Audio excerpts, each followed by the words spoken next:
possibly the brownest game on PS2. I think it's just about getting there. Mind you, Atlantis was pretty brown. Yeah. So, Johnny, your kind of game?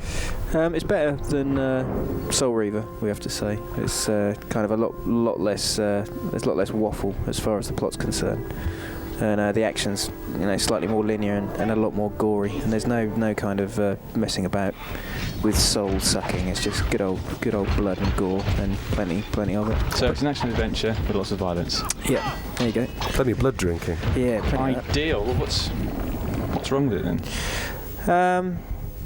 It's kind of it is kind of linear. There's not the kind of exploration you got in Soul Reaver, but I suppose things like combat's kind of there's two levels of combat where you can either What's going on? What's going on here?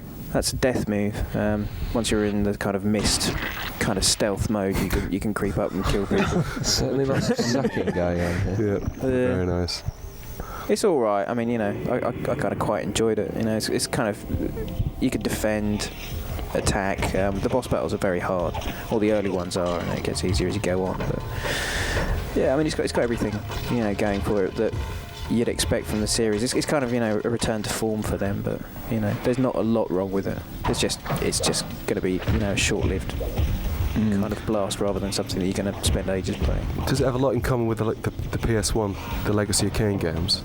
Yeah, some of the special abilities, like you can use the mist ability that we saw earlier and stuff like that. That's kind of taken from the game, and there's some new stuff in there as well. And Mind Control's an old one, but they're kind of doing it in a 3D rather than a top-down kind of 2D kind of way. Now, is it exciting enough? There's a lot of running around going on here.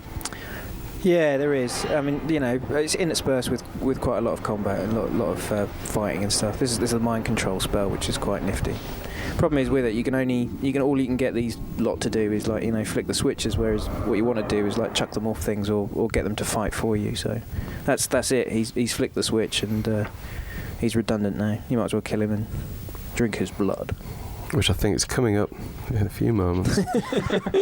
Who's going to buy this sort of game then? I don't know. I mean, the Soul Reavers have had a huge following. Well, not huge, but it's had a kind of small, dedicated following. So, they'll pick it up.